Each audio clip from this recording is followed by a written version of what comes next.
Now I'm going to show you an example of another polynomial scenario. This one has some irrational and complex solutions. So we'll take a look at what happens on those cases. So here is our function, and again it's in a factored look for us, and this will make finding the zeros pretty simple. But a few things should look a little funky to you or different than the example I showed you earlier. Number one is you see this 4 out in front.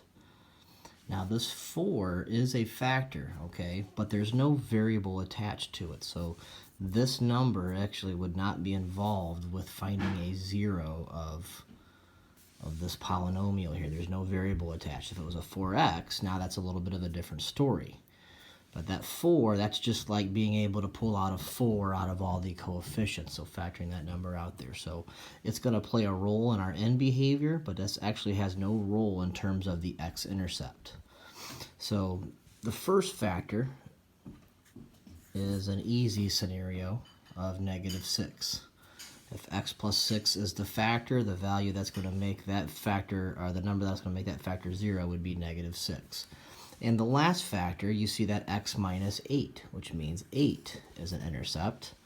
And remember, this squared part means that this 8 is a double root, which is going to have a little bit of a different effect on the graph piece. If we look at these two middle ones, these are different than the ones we looked at here. And the part that's different is where the square is. So if you look at this last factor, that's the square is outside of the factored piece, which means this factor is repeated, so it's a double root. And here you see the squared is with the variable, so it's not a double root. When we see these types of factors, this is going to denote that we're either looking at an irrational answer, which means a square root that's not perfect, or it's going to signify that we're looking at a complex number. So to find the zeros formed by this factor, all you have to do is set the factors equal to 0 and solve them. So I'm going to take this first one, this x squared plus 4.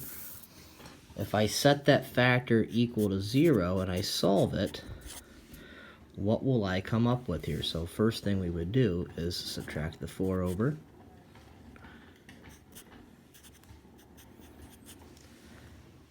And now when I go to square root this, what happens when I square root a negative number?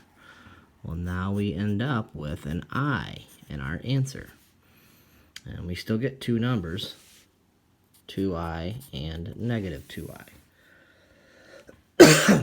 And now if I do the same thing with the x squared minus 6, well, if I add the 6 over, I get to here. And now when I square root this, I don't get a perfect number. So this is where those irrational parts are going to come in. So all you have to do now is type in the square root of 6 on your calculator, and we're going to use the decimal approximation, and it's probably going to be somewhere like 2.3-ish, somewhere in that ballpark, which should make sense because 4 square root would be 2 and 9 would be 3. So since 6 is in between 4 and 9, the square root of that number has to be somewhere in between 2 and 3. And so there would be our zeros that we would find for this one. All right, so now we have found our solutions. In terms of the graph, we were only going to deal with the real ones. That means these two i's were not going to show up. So -6 would be on our graph, which I've already plotted down here.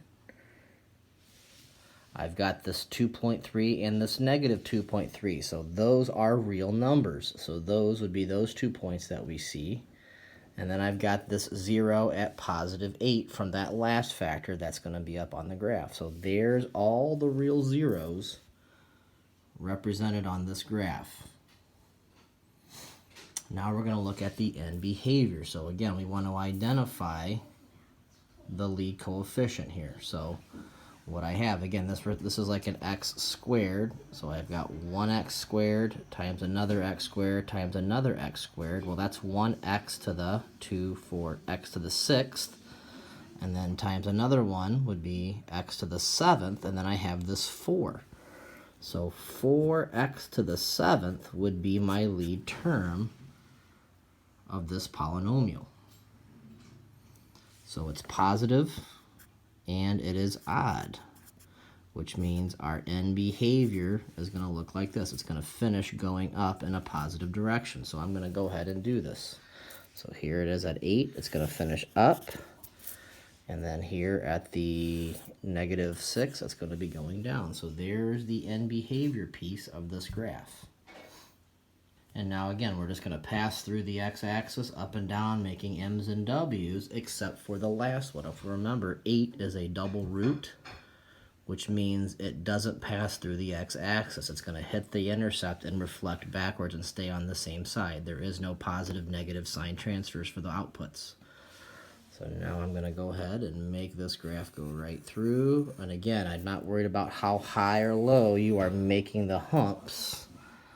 But there is what our graph would be. So there, it's going to pass through, pass through, pass through. And then at the double root, it's going to bounce back off and stay positive. And there's how you would handle an irrational answer. And again, the complex part will not show up on the graph, but it does count as, they do still count as 0, so it still has an effect on the power piece there at the end.